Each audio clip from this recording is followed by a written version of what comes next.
Hello everybody, hope you're having a fantastic day. In this video, we'll be breaking down the future of the streaming market and weighing out the positive and negative effects of the oversaturation of streaming in various mediums. So with that being said, let's get holy Woo, that was a big spider. Oh my gosh, I had to deal with that one quick. Man, I'm looking really light-skinned in this video. Oh well. Alright, let's try that again. So with that being said, let's get on with our first topic.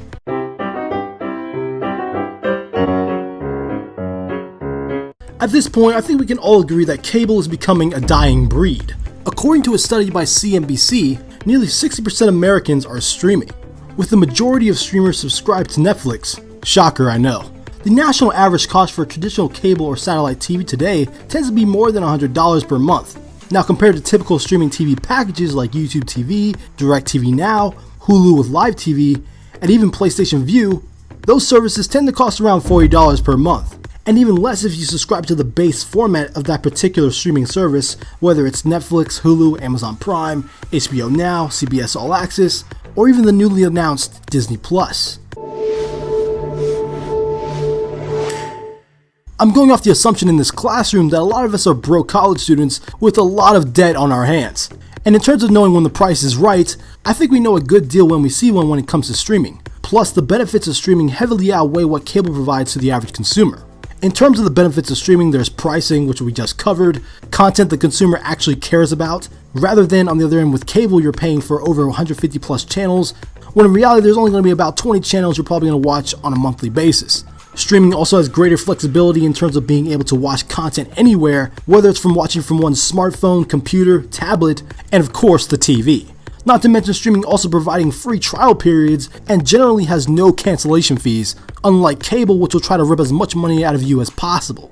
Honestly, the worst thing consumers have to worry about when it comes to subscribing to a streaming service is having a stable internet connection. And if you are struggling to afford your own internet, what's the harm in taking a stroll down to the nearest coffee shop, am I right?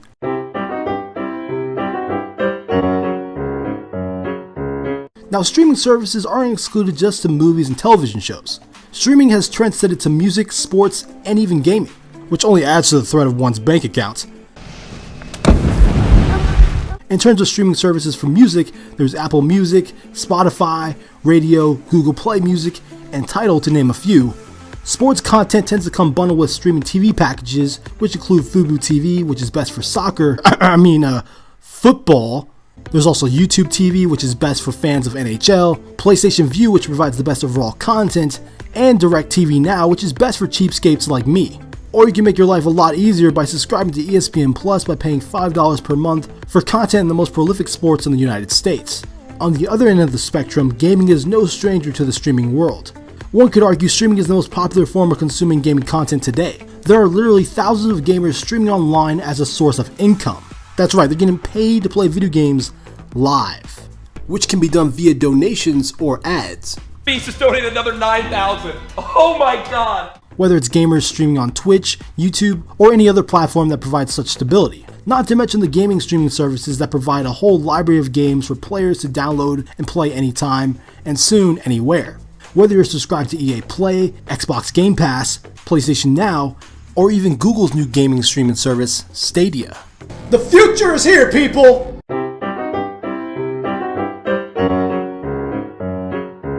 It's the unfortunate truth, physical media will soon be a thing of the past, or at least in short supply. As of February 2019, Samsung has announced they will no longer be producing any Blu-ray players, which is a big deal because Samsung is one of the huge suppliers for Blu-ray in the market. And once streaming eventually dominates the entertainment industry in terms of distributing content, and companies have their consumers by the throat, they'll be able to jack up their subscription prices to how they see fit, which may end up being the same amount spent on paying for cable, whether you're subscribed to 2, 3, 4, or even 5 streaming services. If that were to happen, we'd be in for some dark times.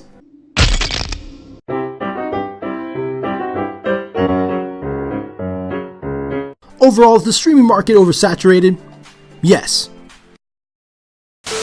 Okay, but seriously, the oversaturation of streaming can have a positive and or negative effect depending on the type of consumer and what fits best with your entertainment needs. For example, if you're like me that's interested in a whole lot of content on different streaming platforms, then you and I are going to have a bit of a dilemma. I mean, just look at all the good quality original content on Netflix, from the Marvel Netflix shows, The Crown, House of Cards, and of course probably the most popular show on Netflix, Stranger Things.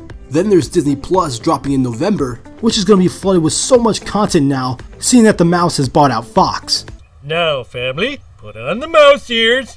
You only get one chance to make a first impression. I don't wanna, I'm not gonna, you can't make me. Put on the ears, boy. Along with any piece of Disney content you can think of, aside from maybe Song of the South. On top of that, I'm a huge superhero fanatic, so you know I gotta get the DC Universe streaming service to catch up on Titans, Young Justice, Doom Patrol, and any other original content the service will provide. Then there's ESPN Plus, so I can check up on my favorite sports. Oh, and also HBO Now because, you know, the final season of Game of Thrones. Dude, that's your aunt!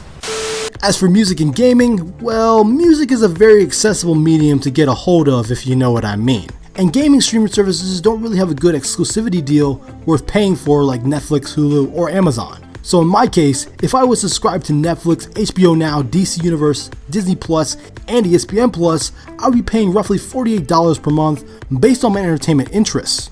You'll notice the bills start to add up. Just imagine if I was a fan of Star Trek Discovery and having to pay an additional $10 for CBS All Access. Commercial free, I might add. And those are just the base prices. Don't get me started on the premium deals.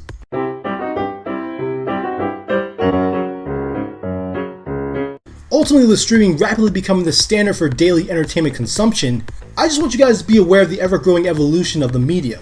From streaming services upscaling their prices to the content that is provided. Basically, if your approach to streaming services is like catching Pokemon, you just gotta collect them all, I urge you to think twice about that because it will most definitely hurt your wallet in the long run. Just focus on entertainment that matters to you the most. And I think you'll find that the streaming market won't feel as overwhelming as it may seem. And there you have it, that's my breakdown of streaming oversaturation. Hopefully you guys enjoyed the video, and thank you for watching.